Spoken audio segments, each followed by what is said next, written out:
हिंदी की online classes में आप सभी विद्यार्थियों का एक बार फिर से स्वागत है। कक्षा 9 में हम चैप्टर पढ़ रहे थे मेरे संग की औरतें, और उसमें हम चल रहे थे जब लेखिका अपनी परदादी के विषय में बताती है कि लड़की की गैर वाजिब जुस्तजू सुन करके भगवान कुछ अफरा तफरी में आ गए थे मानो, और एक के बाद एक 5 कन्याएं हैं वो धरती पर उतार दी थीं। हमारी परदादी के विषय में लेखिका कहती है कि भगवान ही नहीं, दादी यानी परदादी के सामने तो नामी चोर भी अफरा तफरी में आ जाता था। भगवान ही अफरा तफरी में नहीं आता है, चोर भी आ जाता है।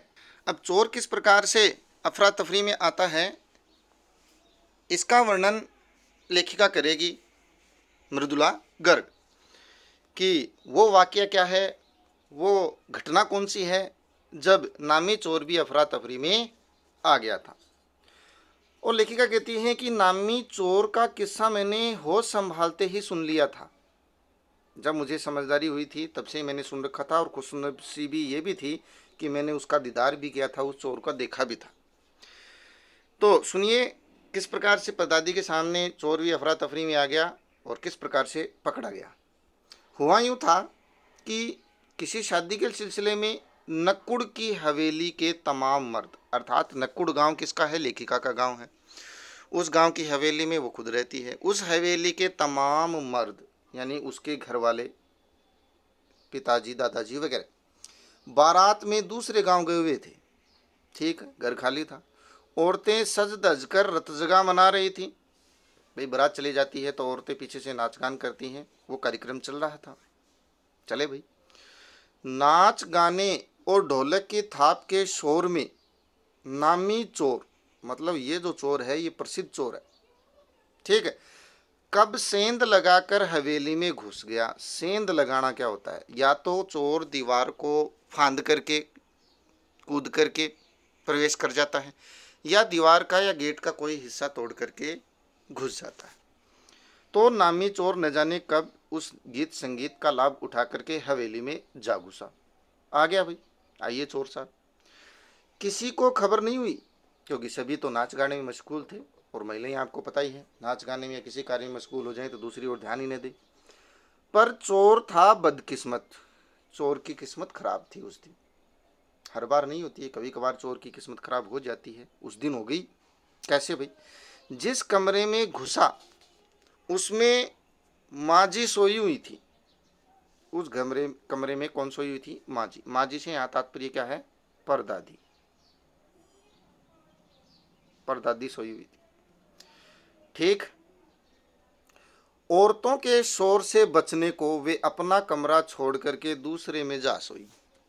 ये लो, परदादी जी ने ये कार्यक्रम किया और इसी धोखे में धोखा खा गया चोर, कि परदादी जी अपना कमरा छोड़ करके दूसरे कमरे में सोई, क्योंकि औरतें शोर मचा रही थी, भी नाच गाना हो रहा था, इसलिए नींद ना आएगी, इसलिए वो भी दूसरे कमरे में जाके सो गई।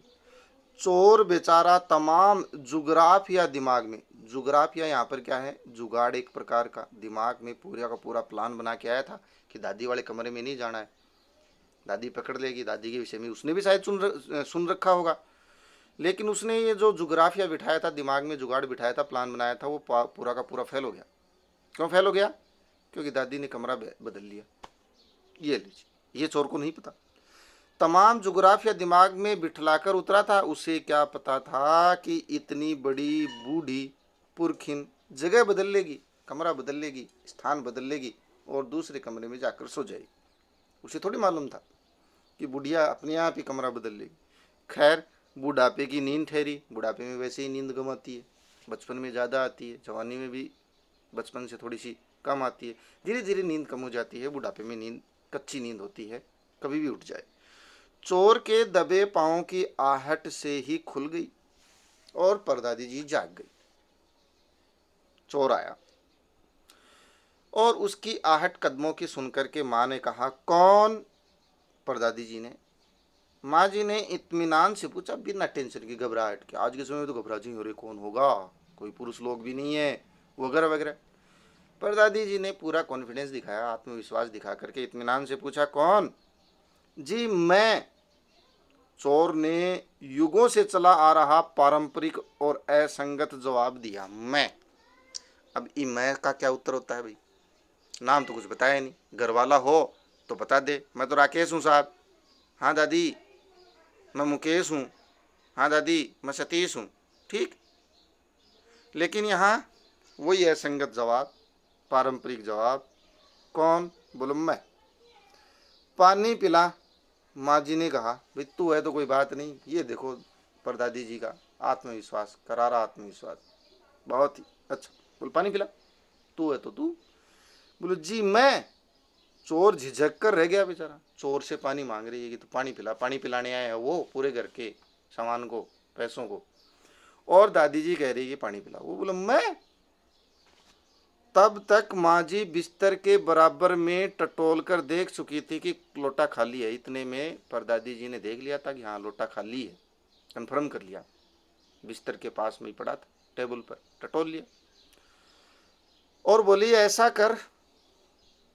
उन्होंने कहा यह लोटा ले और कुएं से पानी भर ला, पर देख कपड़ा कस कर बांधे रखियो और तरीके से छानियो। उस लोटे के कपड़ा बंधा हुआ था, ठीक। और बोली इस कपड़े को बांध के रखना है, खोलना नहीं है, और छान करके पानी लाना है। बता दिया, दे दिया आदेश दादी जी ने चोर को। सोचिए ऐसा कौन करता है? हम होते हैं तो घबरा जाते हैं, डर जाते हैं, पुलिस को बुलाएं, क्या करें, चोर को पकड़ें, इतने में चोर भाग जाता है। यहाँ पूरा आत्मविश्वास है। चोर घबरा गया। अंधेरे में इन्होंने कैसे जाना कि उसके मुंह पर कपड़ा बंधा है और कमर में भांग है। ये लो। दादी जी ने कहा लोटा भर के लाओ, अपने मुंह पे कपड़ा जो है वो कसकर बांधे रखना, लेकिन छानना तरीके से, पानी को छान के भर के लाना इस लोटे में। अब चोर बेचारा घबरा गया, डर गया। ये होता है कॉन्फिडेंस, आत्मविश्वास पुराने लोगों का, कि इस बुढ़िया को कैसे बता अंधेरे में कि उसने मुंह पे कपड़ा बांध रखा है और कमर में बांध रखी है। भगवान से उनका तार जुड़े होने की खबर उसे थी, मतलब चोर आसपास का ही है और जानता है इस बुढ़िया का तार भगवान से सीधा जुड़ा हुआ है। बेतार का तार जो इससे पहले हमने पढ़ा था, जब उसने अपनी पतोहू के पहला बच्चा पुत्री मांगा था और सीधा मिला था आशीर्वाद 5 पुत्रियों के रूप में। तो वो जानता था कि भगवान से इसका सीधा जुड़ाव है। पर बुढ़िया भांग भी छानती होगी इसका पता नहीं था, एकदम यकीन न हुआ।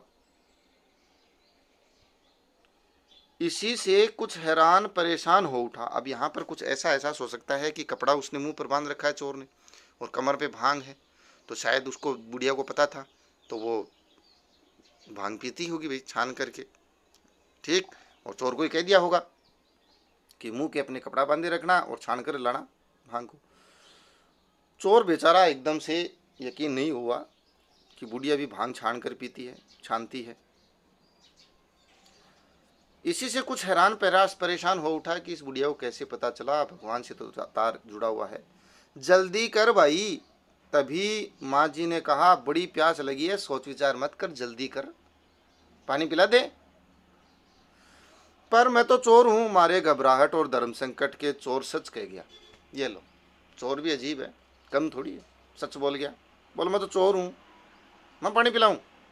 धर्म संकट में और घबराहट में बोल उठा।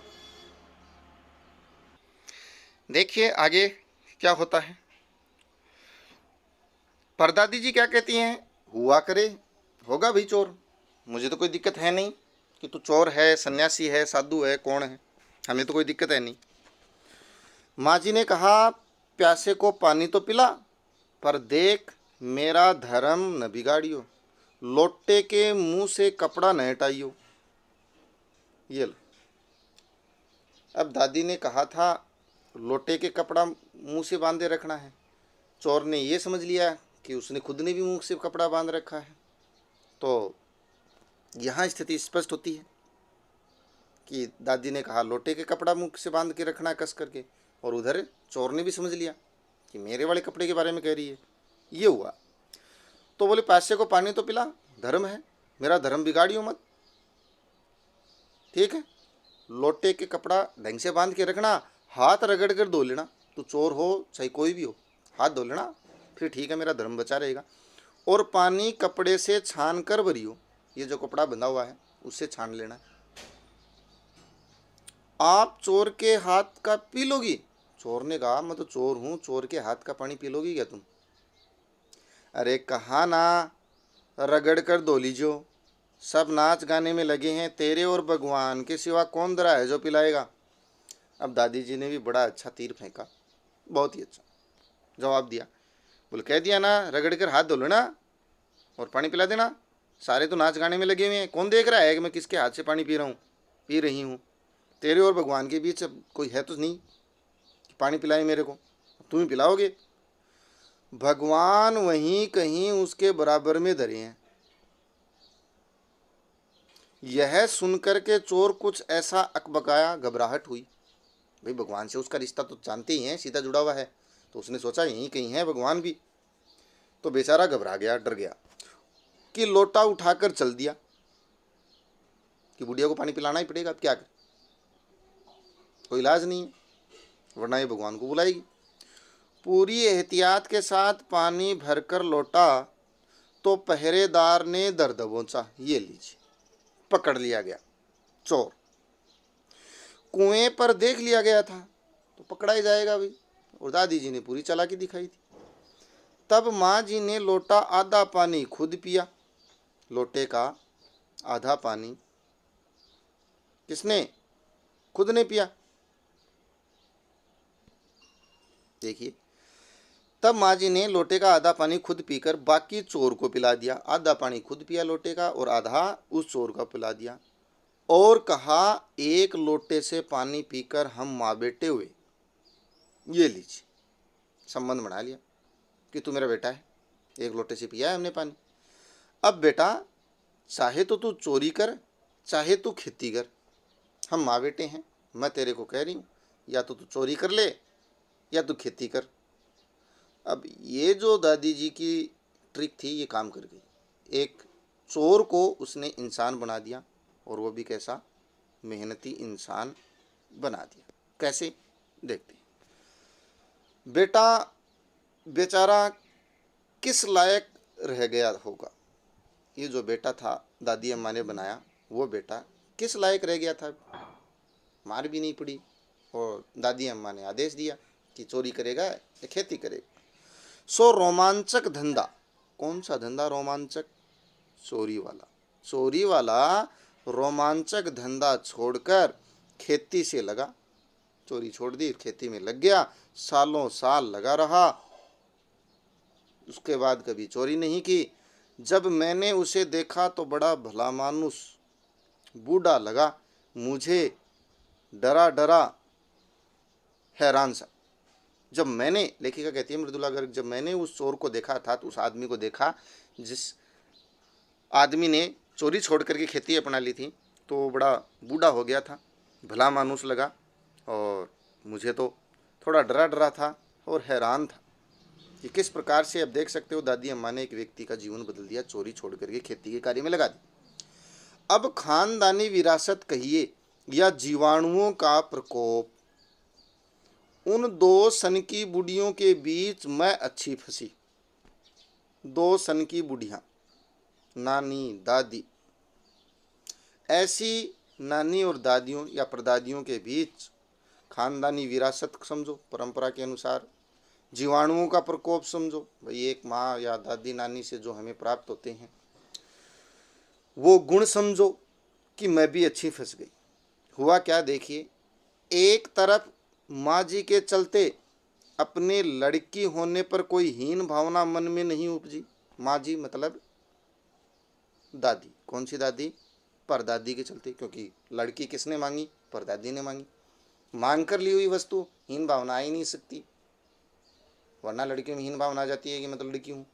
परदादी की मांगी हुई लड़की है, तो वो लड़की भी मृदुला गर्ग कहती है कि हमें भी, हमारे मन में कोई हीन भावना नहीं थी, कोई डर नहीं था, गर्व था।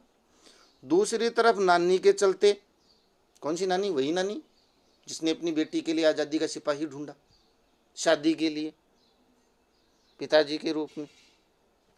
ठीक, देश की आज़ादी को लेकर नाहक रोमानी हो रही थी। ऐसी नानी और ऐसी दादी के बीच मैं लड़की किसी प्रकार से हीन भावना से ग्रसित नहीं थी। 15 अगस्त 1947 को हुआ ये, जब देश को आज़ादी मिली, या कहना चाहिए जब आज़ादी पाने का जश्न मनाया गया, तो दुर्योग से, दुर्योग यानी बुरा योग, योग यानी भाग्य, एक प्रकार से भाग्य ही बोल सकते हैं, दुर्भाग्य बोल सकते हैं, कि 15 अगस्त 1947 को जब देश को आज़ादी मिली, या कहना चाहिए कि जब पूरा देश आज़ादी के जश्न में डूबा हुआ था, तब दुर्भाग्य से मैं बीमार थी। अब जश्न तो उनको ही मनाना है, या जश्न देखना है मृदुला गर्ग को, लेखिका को। उन दिनों टाइफाइड खासा जानलेवा रोग माना जाता था। टाइफाइड, जिसको हम देसी भाषा में भाव कहते हैं, भाव, वैसे ही टाइफाइड हो जाता है। उस समय ये जानलेवा रोग था, बिल्कुल भयानक रोग होता है। इसलिए मेरे तमाम रोने धोने के बावजूद डॉक्टर ने मुझे इंडिया गेट जाकर जश्न में शिरकत, शिरकत का मतलब होता है शामिल, जश्न में शामिल करने की इजाज़त नहीं दी। डॉक्टर साहब ने कहा कि नहीं जा सकते तुम, टाइफाइड हो, बाहर नहीं घूमना है, वो जश्न नहीं देखना है। और लेखिका जाना चाहती थी इंडिया गेट जश्न देखने के लिए। चूँकि डॉक्टर अपने नाना के परम मित्र, उनसे ज़्यादा नाना थे। ये लीजिए साहब, नाना कौन है? वही अंग्रेजी ठाट बाट से रहने वाले, साहबों के हिसाब से रहने वाले। तो डॉक्टर भी कौन थे? नाना के परम मित्र थे, और उनसे ज़्यादा नाना थे, नाना से भी बड़े नाना थे। इसलिए मेरे पिताजी जो बात बात पर सत्ताधारियों से लड़ते फिरते थे, चुप्पी साध गए। क्यों? क्योंकि पिताजी के बारे में पहले ही बताया था, वो अपने ससुराल वालों का बड़ा सम्मान करते थे। इसलिए मुझे वहाँ जाने की कोई इजाज़त नहीं दी।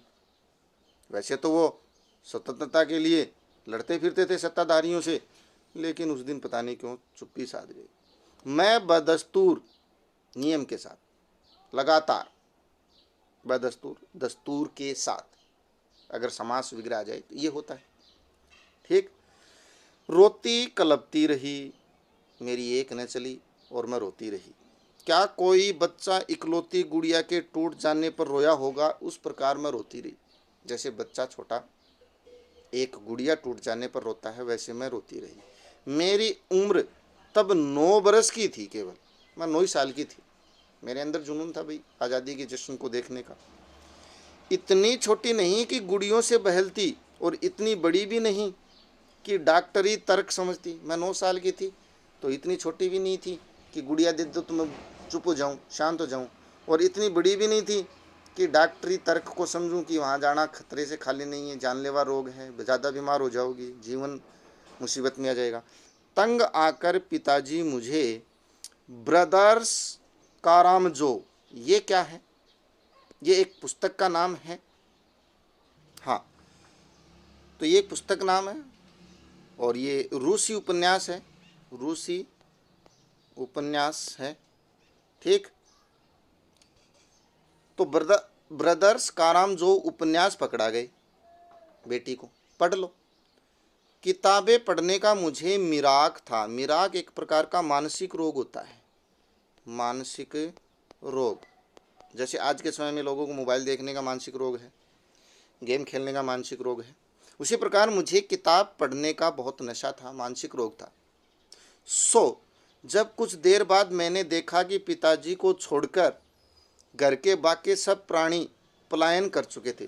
पिताजी नहीं गए थे, बाकी सब जा चुके थे, जश्न में शामिल हो चुके थे। 1947 आज़ादी के दिन पिताजी दूसरे कमरे में बैठे अपनी किताब पढ़ रहे थे, तो रोना धोना छोड़कर मैंने भी किताब खोल ली और किताब पढ़ना आरंभ कर दिया। क्या करते, रूसी उपन्यास है, बहुत अच्छा उपन्यास, वो पढ़ना शुरू कर दिया। एक बार शुरू कर लेने पर उसने मुझे इतनी मोहलत नहीं दी। मोहलत मतलब इजाज़त नहीं दी, इजाज़त या कर सकते हैं फुर्सत नहीं दी, फुर्सत भी बोल सकते हैं। अवकाश नहीं दिया उस उपन्यास ने, क्योंकि उस ज़माने में पहले उपन्यास पढ़ने का बड़ा शौक हुआ करता था, तिलिस्मी उपन्यास, बड़े अजीब प्रकार के। तो वो पुस्तक मैंने पढ़नी आरंभ कर दी, और उसके बाद मुझे अवकाश ही नहीं मिला। दोबारा रोना शुरू करूं या कोई और काम पकड़ूं, मैं पढ़ती रही। उस वक्त ब्रदर्स कारामजोव मुझे देने का क्या तुक था? क्यों दी पिताजी ने वो पुस्तक, वही पुस्तक मुझे क्यों दी? क्या तुक थी? तब मेरी समझ में नहीं आया। किताब कितनी समझ में आई? अब 9 वर्ष की बालिका को वो किताब कितनी समझ में आई वह अब तक नहीं जानती, क्योंकि उसके बाद इतनी बार पढ़ी कि सारे पाठ आपस में गडमड हो गए। गडमड मतलब घुल मिल गए, शामिल हो गए, खिचड़ी हो गई। उस किताब को उसके बाद बहुत बार पढ़ा मैंने। अच्छी लगी होगी, अच्छा उपन्यास होगा।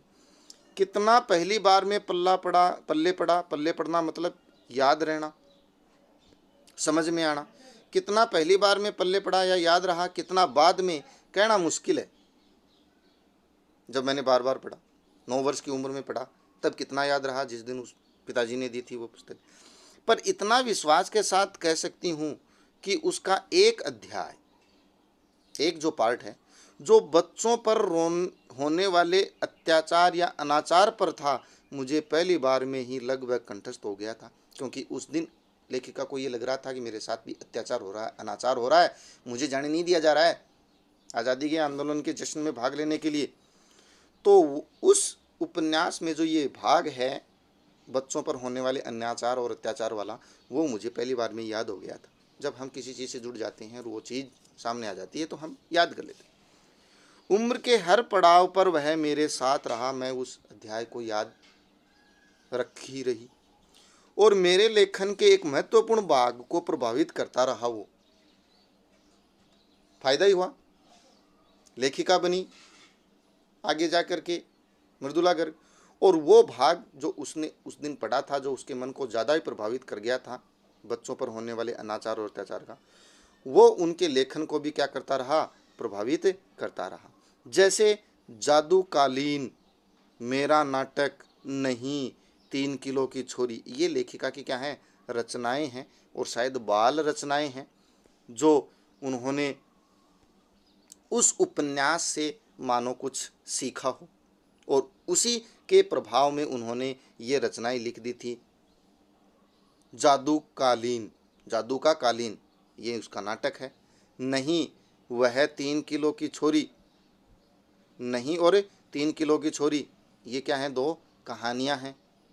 कठगुलाब उपन्यास के कई अंश उस प्रभाव से लिखे गए हैं। कौन से प्रभाव से? जो उनका रूसी उपन्यास है जिस पर बाल अनाचार और अत्याचार पर एक लेख था, एक अध्याय था, जिसको पढ़ करके वो बहुत ज़्यादा प्रभावित हुई थी, कंठस्थ हो गई थी। वो वाला अध्याय उसके जीवन को इतना प्रभावित कर गया कि उसने एक तो नाटक लिख डाला उसके प्रभाव में, 2 कहानियाँ लिख डाली और ये उपन्यास का कई अंश लिख डाले उसी के प्रभाव से। ठीक है, तो आज की हमारी क्लास में बस इतना ही। मिलते हैं नए वीडियो में आगे का भाग लेकर के कि उसकी जो दादी जी है या लेखिका है, उसकी जो बहनें हैं, वो किस प्रकार से अलग हैं, परंपराओं से अलग हैं, सबके बारे में लेखिका चर्चा करेगी। क्योंकि शीर्षक ही है मेरे संग की औरतें, जिसमें और बाकी चर्चाएं होंगी, अपनी बहन की चर्चा करेगी। तो मिलते हैं नए वीडियो के साथ, तब तक के लिए आप सभी का बहुत बहुत धन्यवाद।